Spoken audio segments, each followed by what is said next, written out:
የማያከብር እግዚአብሔርን የማያስደስት ሕይወት ማለት ነው። እንደሱ ይዘን ማለት አንችልም ወገኖቼ። ስጋውን ከመንፈሳዊ እየቀላቀሉ መንግስት ትምጣ ማለት የኃጢአት ስሜት እየገዛን የእግዚአብሔር መንግስት ትምጣ። እኔ የሚገዛኝ የስጋ መንፈስ የስጋ መንግስት ከሆነ የስጋ መንግስት የስን ፖለቲካ ደግሞ አልወድም። እሱን እያልኩ አይደለም። ይሄ ሁለት መንግስት አለ ብለን እንላለን። የትኛው? ሰማያዊና ምድራዊያን። ምድራዊ ብለን ስንል ደግሞ ሁለት ጌቶች አሉ እንላለን አይደለ? ክፉና ደግ ብለን የምንለው አለ። ስለዚህ ወገኖቼ የምንፈጽመው ክፋት ከሆነ የክፉ መንግስት አገልጋዮች ነን። የምንፈጽመው ደግ ነገር ከሆነ የደጉ እግዚአብሔር ልጆች ነን።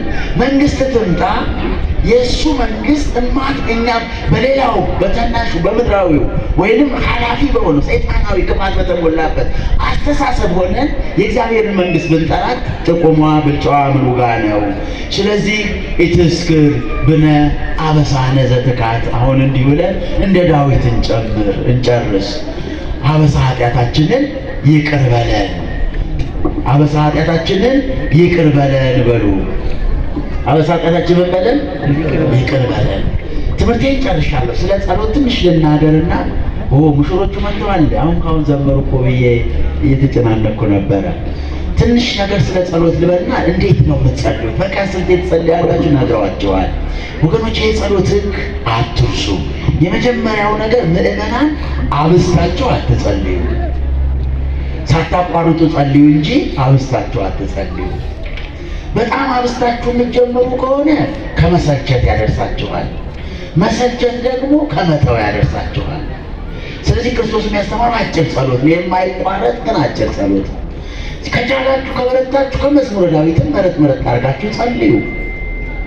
አጭር ጸሎት ስትጸልዩ ግን በዓለ ሃምሳ ከሆነ ዕለተ እሑድ ከሆነ ቆማችሁ ጸልዩ። መቼና መቼ? በዓለ ሃምሳና ዕለተ እሑድ ከሆነ ምን ብላችሁ ጸልዩ? ቆማችሁ። ከሌላው በአዘቦት ቀን በጾም ቀን ግን ተንበርክካችሁ ጸልዩ።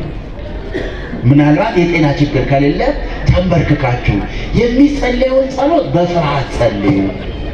ስትጸልዩ ደግሞ ምስጢሩን እያስተዋላችሁ ቀለሙን ወደ ውስጥ እያደመጣችሁ እንዳይነጥብ አድርጋችሁ ሳትቸኩሉ ቀስ ብላችሁ ሳትጮሁ ለራሳችሁ እንዲሰማ አድርጋችሁ መጸለይ ነው። ወኢትቦኩ ሶበ ትጸልይ፣ በምትጸልይበት ጊዜ አትቸኩል እንዲል ሲራክ ምዕራፍ 7 ቁጥር 10። ሕዋሳትን ሰብስቦ መጸለይ። አብዝታችሁም አትጸልዩ። አንዳንድ እነሱ የማይሸከሙትን የሚያሸክመው የካህናት የሰባቱ ኪዳናት የካህናት ጸሎት ናቸው። የእናንተ የምዕመናን ጸሎት ደግሞ የተወሰነ ነው። የሰባት ቀን ውዳሴ ማርያም፣ አንቀጸ ብርሃን፣ እንደዚህ ረጃጅም ጸሎት የምትጸልዩ ከሆነ አትገፉበትም ነው። በመሀል ይቋረጣል ነው። የክርስቶስ ሐሳብ ደግሞ ሳታቋርጡ መንበሉ ጸልዩ። ደከማችሁ እንዴ? ጨርሻለሁ። ሳታቋርጡ መንበሉ።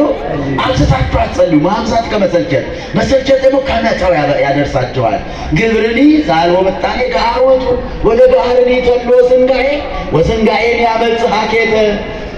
ስትጸልዩ በመጠኑ ጸልዩ። መጠን የሌለው ጸሎት ጩኸት ነው። ጩኸትም መዘንጋት ያመጣል። መዘንጋት ስንፍናን ያመጣል። ስለዚህ ጩኻችሁ አትጸልዩ። ኢትቅራ በቁ አላ ዘምር በመጠን፣ ፈጽመህ አትጩህ፣ በመጠን ሆነ አመስግን እንጂ። ሰለስቱ ምዕት እንደወሰኑት ማለት ነው። ወገኖቼ በእሑድ ጠዋት ከቤተ ክርስቲያን ሳትቀሩ የማህበር ጸሎት ሳታስታጉሉ የማህበሩን በማህበር የቤቱን ደግሞ በቤት። በቅዳሴ ጊዜ የግል ጸሎት አትጸልዩ።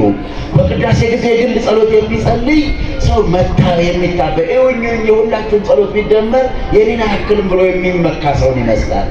ስለዚህ በቅዳሴ ጊዜ ቅዳሴውን በፍርሃት ቆሞ ማድመጥ ብቻ ይበቃናል ይመስለኛል። ውስጤ አበዛ እያለ ጨቀጨቀኝ።